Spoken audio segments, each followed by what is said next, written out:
Take one. Three, two, one, go.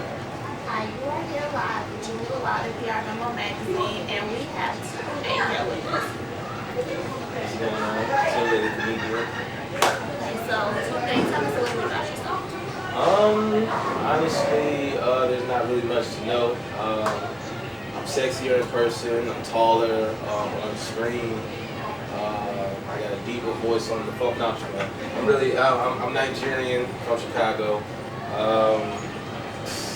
You know, really, I was born here. You know what I'm saying? First generation of Nigerians born here. Shout out to Nigerian people like yourself. You know what I'm saying? Got to represent. Radio television major here at SIU. Got a radio show, Two Funny Dudes and a DJ.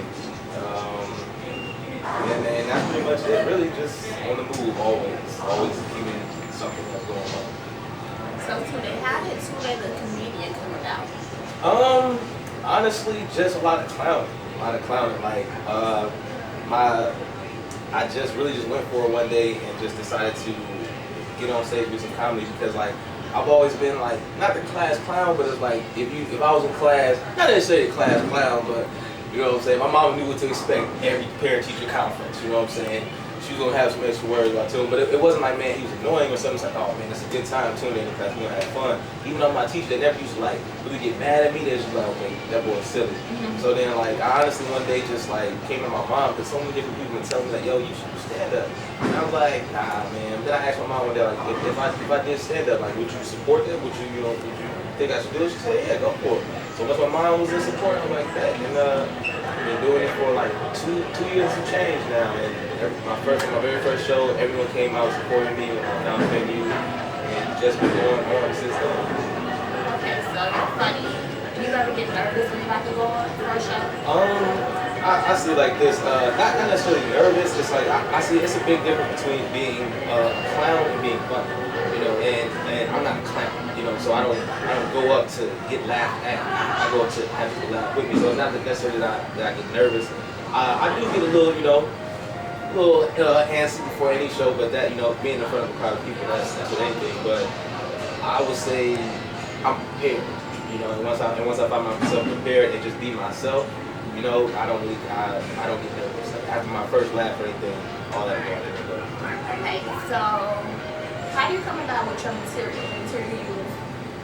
Like, tell me, how do you get it? People, you know, you'd be surprised how many people come to me, yo, Tunde, you need to use this for your next show, use this. I mean, oh, don't use me in this. Like, now, people will assume that because, you know, they're around me or something, I'm going to use that as a joke and use this in my next show. But I don't do that. It's just like my everyday life. Like, I prefer to make fun of myself before, you know, anybody else or anything. So it's just regular life, you know, my life, my friends' life, scenarios, different stuff that I see, stuff in the audience, stuff around. Like, I'm good on the fly too. So it's like I have a set that I'm going to do, but yet again, I can react to people in the crowd well, so I can get that laugh that I get from just off the spot, just being right there. Okay, so be real with me. Cool. Okay. Have you ever been booed off stage? You know what? I'm gonna be real with you. I ain't never been booed off stage, but I've been clapped off damn near. Yeah, here at SIU, I've been clapped off, and it was any other time though, never been booed. Like, I done got some reactions where some people just wasn't laughing. That's fine. It wasn't funny to you. I mean, it ain't funny to the next person, but or you know, just some stale faces. But like it all kind of varies with the crowd. Like older crowd, it's because I'm honestly one of the youngest like comics right now. I'm only 22, but every comedy club I go to, I'm usually the youngest person either on stage or in the audience. So like I have to adapt my comedy to older people or different scenarios that people can relate to. So there was one time though here at SIU that I had a good show, but I was in a booth, so I was on crutches, so I couldn't be as animated as I wanted to. I couldn't really, you know, like get the feel of the crowd I wanted to because I was stationary and I was just sitting down. So yeah, what I was saying was funny, but at a point in time, people got tired of just seeing someone just sitting there, and that can get very boring. So some people got to clap, and I was, oh, what the hell, y'all clapping on the brother? I ain't never had it. It kind of caught me off guard, then it kind of pissed me off. I tried to go in on somebody, but I couldn't really, you know, get up and hop around. So, but yeah, that was it was a good experience though. It was a humbling experience, and it was a very, you know, get me level headed because every other show I did up until that point was, you know, right on point, man. I got as much love as I wanted to, even more than I wanted to, and stuff like that. But that specific one when they try to clap me off stage, and people like, oh, okay, next.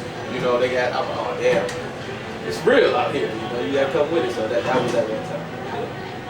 So when you look up to any comedians, like, you know, Kevin Hart, have you been compared to any? Honestly, every time I get on stage, it never fails. Every time I get on stage and get off stage, I'm compared to Kevin Hart. Even people compare me looking like him randomly, not even knowing that I do comedy.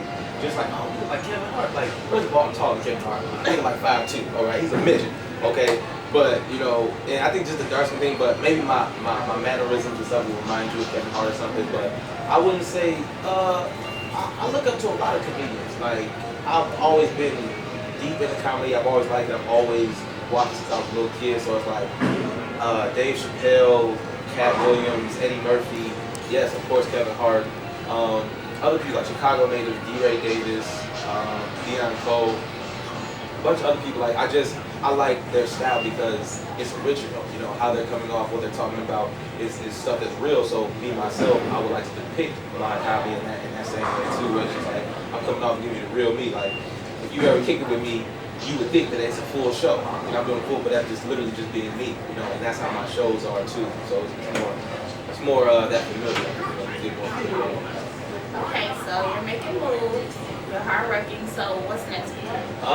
Next, well, I actually will be moving to LA. I'll graduate from SIU. When I'm done, I'll be moving to LA.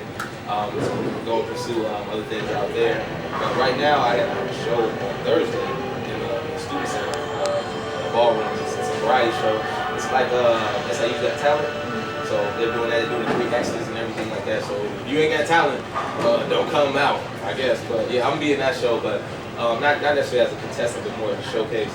And then also got a radio show kicking back up this semester, probably next week. A radio show back going. I should be doing. I'm also going to be doing most likely doing a show in Everettsville next semester, and just a bunch of other miscellaneous shows that I have going on, and just being around here, making my face known. Okay, so if I saw one of your videos on YouTube or if I heard about you and I wanted to contact you, how can I contact you? You can contact me through Twitter at my Twitter, Tune Got Jokes, or Facebook. I have a comedian fan page there. Or honestly, ask anybody around campus for my number because I'm also a barber. So other people got my number. I got business cards out there like that. Or I can be contacted any of the ways. Quickest way to contact me is probably like through Twitter or via social network or something like that. Okay. Anything like that. So what's your MO? What drives you? What drives me is being broke. Ain't nobody trying to be broke. So your MO is being broke.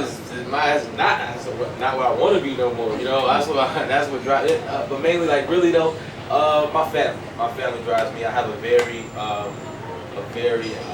close family that I have, and very talented family at that. My sister was just in the Olympics. She ran for Nigeria. Yeah, so just my younger brother is a big time rapper. He's only 17. You know, he has a lot of buzz coming out of Chicago right now. It's just stuff like that drives me and pushes me, knowing that I have siblings that are out here doing things well. So I want to push myself and make my parents happy too. And make myself happy because I done a lot of stuff in my past that that I want to make up for now. There you have it. Here live with Tina. Make sure to visit what'syourmo.com and follow us on Twitter at MO_magazine.